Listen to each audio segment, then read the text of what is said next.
Hey everybody, how's it going? So a few days ago I released that get an amazing guitar sound on a cheap mixer video, and you guys really dug that, and there were a couple of lingering questions. One of the questions that came up over and over and over again was, how do I hook this thing up to my computer? And I guess I left that out because I thought it was pretty obvious, but you know, if you're new and you don't get it, that's fine. We're all new at one point. So it's really simple actually. You take the outputs of your mixer and just hook them up to the line inputs on your interface. Like if you've got a Focusrite that goes into the back, or in my case, I've got this hooked up to my RME Fireface just on the front inputs.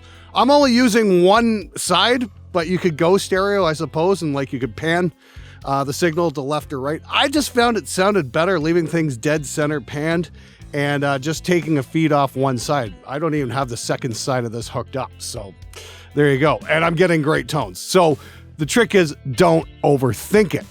Now, that being said, the other question that came up was, can you do a Fredman technique with this style? And I thought that was a great idea. I'm like, it never actually occurred to me, because that was the one thing if I was after for years and years and years was the Clayman sound. And I literally drove myself up the fucking wall trying to get that kind of a tone.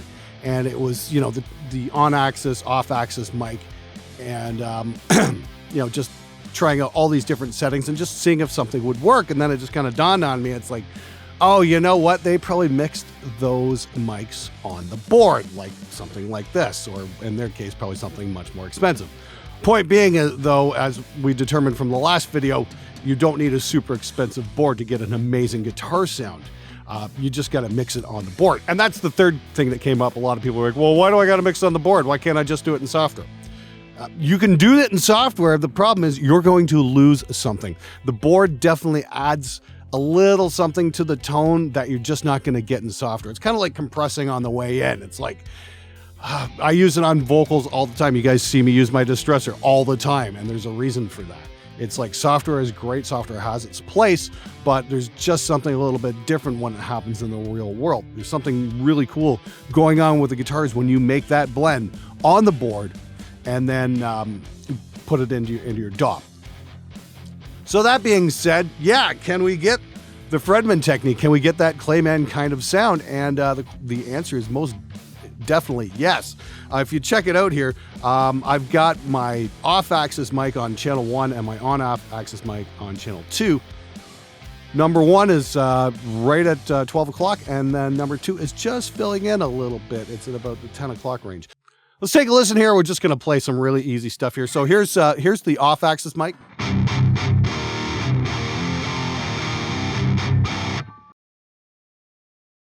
Here's the on-axis mic.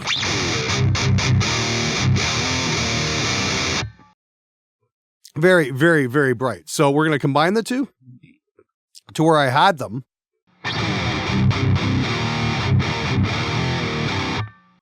Pretty cool. Of course, the big question is, how does it sound in a mix? Let's find out.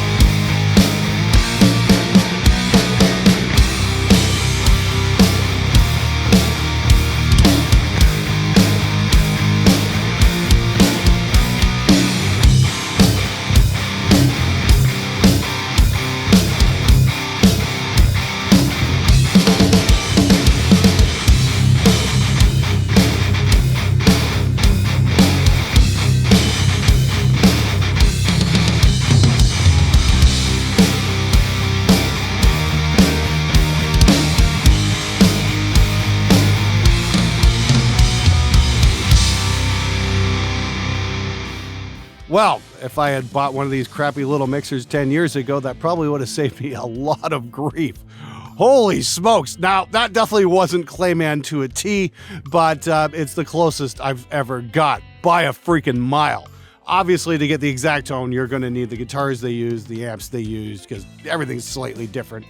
And the board they use, the exact same mics. There's a million little factors, but that is as close to I've ever got that In Flames sound as I ever have. So you can grab yourself a Wilkinson clip online. That just makes that mic technique a whole lot easier. And I'm going to put links in the description below for everything I used. I mean, like, to get that sound, you need a 5150 and an Engel cab with vintage 30s. That is an absolute must, and I'm gonna see if I can find some links for you guys for that as well.